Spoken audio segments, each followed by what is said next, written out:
Welcome back to the Playoff Computer NFL Playoff Race AFC Preseason Edition. We'll look at what it takes in general to make the playoffs, some important things to consider, Vegas win projections, and how some teams maybe could get off to surprising starts, both good and bad, that could affect the playoff race early on.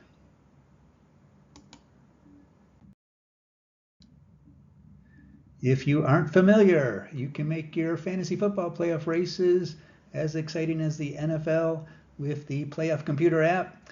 And new for this year, you can analyze the heck out of the NFL yourself, do what ifs for your favorite teams, as the ability to import many professional leagues has been added. First, starting the season with a clean sheet of paper. Each team has, of course, a 1 in 4 chance mathematically wise to win their division and about a 44% chance to make the playoffs. From a numbers perspective, and looking at things mathematically where there is no bias for good or bad teams, the general target to aim for to punch a playoff ticket is 10 wins, and to win a division is 11 to 13 wins. Certainly each year there are going to be outliers, especially for division titles, but the 10 is usually a pretty solid target.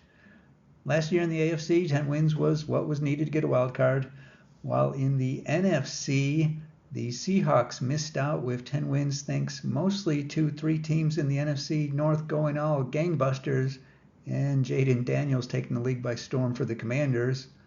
And there was one other important detail that kept the Seahawks out.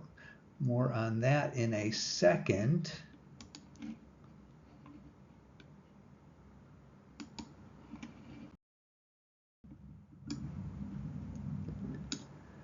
Now, besides just the general shooting for 10 wins or so, it's important to remember that not all wins are created equally.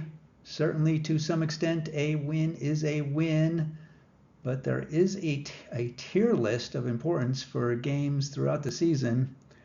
On the very top tier, intra-division games, not only for helping the most in a division race, but they can carry some extra importance in the wild card battle as well. That is because the NFL uses what is called a best in division rule for breaking ties in the wild card race. Say, for example, the Bears and Packers, both from the NFC North, tie with another team, say the Cowboys from the NFC East, for the last wild card spot. Now, before we can even get to looking at where the Cowboys stand in the tiebreakers against those other two, that best in division rule has to come into play to break the tie between the Bears and the Packers, as only one team per division can compete for each spot. Thus, the first step in determining who gets the last wildcard spot is to look at the Bears and Packers division tiebreakers, which starts with head-to-head and then is division record. The second tier of importance would be conference games. That is the fourth tiebreaker in the division tiebreaker list and the second one in the wildcard tiebreaker list after any best in division steps are taken. And conference record often plays a large role. Last year, the race for the final spot in the AFC by the Broncos, Bengals, Dolphins, and Colts looked like it might come down to that conference record right up until the end. While it doesn't come into play often, getting wins against quality opponents can help in the tiebreakers department. The Seahawks were eliminated last year in Week 17 from the NFC West and playoffs, even though they could still tie the Rams because at best they would end up at the strength of victory tiebreaker to decide it. And the Rams at that point had an insurmountable lead by that point. Now let's take a quick look at each AFC team and their early schedules. The Buffalo Bills betting line is 12.5 wins, and no reason to doubt that. Almost everyone, if not everyone, has them repeating as the AFC East winner. Based on 2024 records, they have the 23rd easiest strength of schedule. But could it go wrong starting out of the gate? Tough game to open up the season against the Ravens, and then 2 against division foes that are teams I certainly don't know what we're going to get out of this year. The Jets and Dolphins. They aren't projected to compete, but would it be a big surprise if the Jets pulled off an upset at home? As such, an argument could be made that it wouldn't be too crazy to think the Bills could start out 0-2, and 0-2 from a mathematical perspective puts one's playoff chances down to around 24%. The odds makers have the Miami Dolphins at 7.5 wins. As mentioned, this is one of those teams that is tough to pin down. If Tua stays healthy, if Tyreek returns to form, things could go well. But it's easy to picture a scenario where things go horribly wrong as well. Near a middle of road strength of schedule for them, starting out with the Colts, basically an even line. Then the Patriots at home before playing in Buffalo, and then back home for the Jets. Other than that Bills game, not a bad way to start the season. They could easily be 3-1, which if you lay that out right now would give them close to a 2 out of 3 chance to make the playoffs. Well, maybe other than the Bills, the entire AFC East is going to be tough to figure out right away. The Patriots finished in last place last year with a 4-13 record, but seem to be on the upswing with Drake May leading them. Based on last year's records, they have the 3rd easiest schedule. I'm glad I'm not a professional gambler because I don't have a clue what they're going to do in their first 4 games. Raiders, Dolphins, Steelers, and Panthers, all Jekyll and Hyde teams. The professionals have the Dolphins with 8.5 wins, and it seems fair to guess that a 2-2 start sounds about right, keeping them in the picture early on. That brings us to the Jets. It all went wrong for them last year. Aaron was not their savior as hoped. Vegas doesn't believe this year will be much better. While maybe not probable, they have a relatively easy schedule. And if they manage to pull a miracle against the Bills, I could see them maybe getting 2 wins out of Steelers, Buccaneers, and Dolphins to start 3-1 and get some mojo going.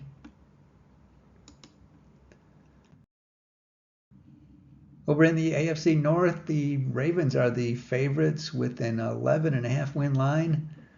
They do have on paper the 9th hardest schedule and a bit brutal to open up.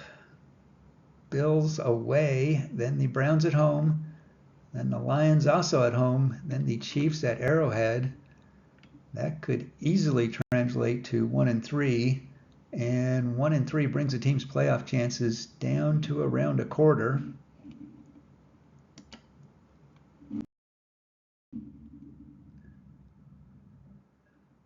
Next is the team that defied expectations in not showing up for a few games early on, needing to win their last 5 in a row to get to 9-8, but missing the playoffs nevertheless. The Bengals have a statistical average strength of schedule. They start out with 3 or 4 away, so for a team that likes to start slow, they are going to need to step it up a notch. And for a team whose defense appears to be incapable of stopping a slight breeze, they might be lucky to come out of Browns, Jaguars, Vikings, and Broncos at 2-2.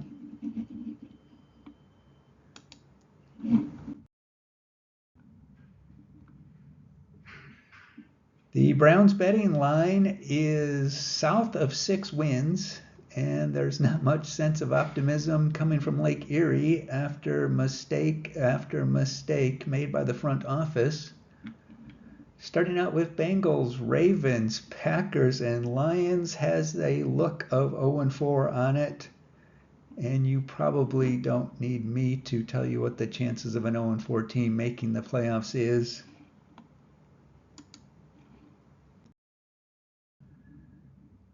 The Steelers have decided that Aaron Rodgers is going to be their savior. After a 10-3 start last year got derailed, they lost their last 4. Their betting line is 8.5 wins. 10th toughest schedule based on last year's records. Jets, Seahawks, Patriots to start. That could be 3-0. That could be 0-3, or anything in between. It certainly will be interesting with the dynamics of Mike Tomlin, Aaron, and let's not forget, Arthur Smith will probably dial up some Aaron Rodgers as wideout plays.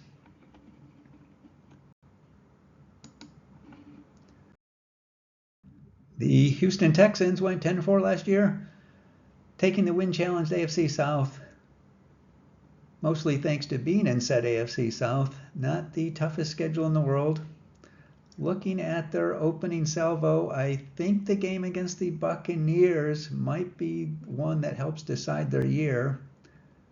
If they can win that one and start at 3-1, they should be in good shape for repeat. But if they can't solve their running back issues and C.J. Stroud doesn't bounce back, their projected 9.5 win line might be tough to achieve.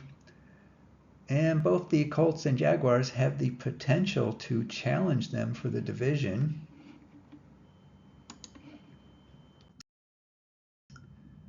Those Colts were in the playoff hunt fairly late into last season, something that maybe is easily forgotten.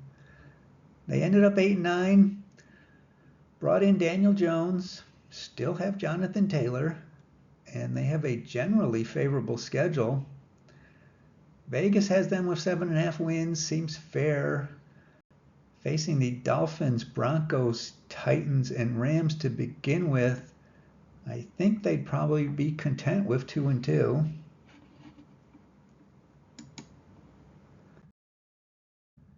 The Jaguars, a team that seems to be stuck in the not that good, but not really not that bad either. Their passing game promises to be a bit more exciting this year. As an AFC South member, of course, their schedule isn't tough as nails. Panthers, Bengals, Texans, 49ers. If they could be 1-1 going into that Texans game, you wouldn't want to discount their chances for staying relevant.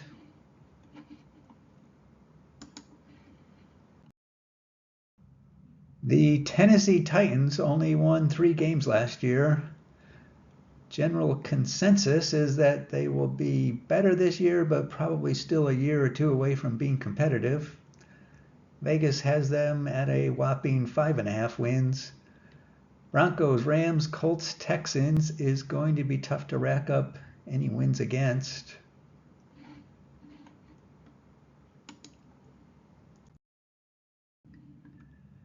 Moving on to what is thought maybe the most exciting division for the 2025 season, the AFC West. Vegas lines would indicate 3 playoff teams, including first up, the Denver Broncos. They have a middle-of-the-road strength of schedule, and it looks like a middle-of-the-road start to the season. They should be able to post a win against the Titans. Maybe can take one from either the Colts or Chargers on the road. And then I would like their chances against the Bengals defense at home. So 3-1 seems like a reasonable story to tell, putting them on solid footing to take on the Chiefs.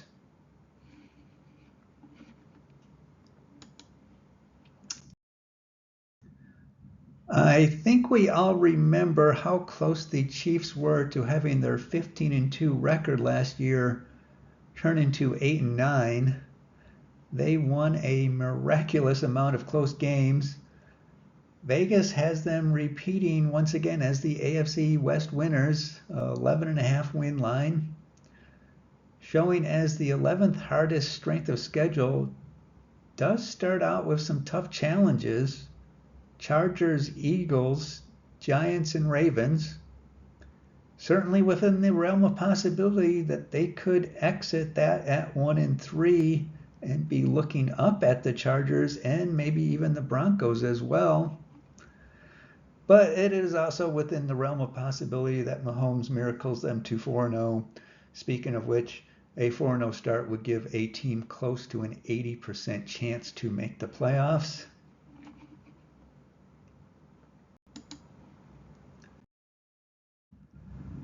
The Las Vegas Raiders won 4 games last year. They are again favored to finish last in the division. I think we all know pretty well. I think we'll know pretty quickly how their season is going to go. Maybe in the first game, the Patriots are going to be their best opportunity for an early win. Chargers and Commanders are going to be a bit tougher, and who knows what the Bears will look like in week 4. I think they would be very happy with a 2-2 start to the year.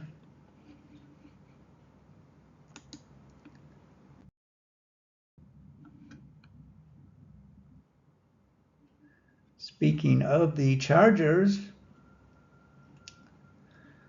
they have a Vegas projected win total of 9.5.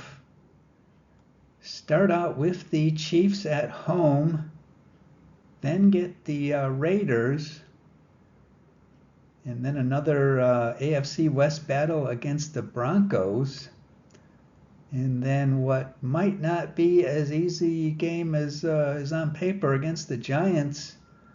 So the Chiefs, they might be struggling just to get to 2-2 to start out the year.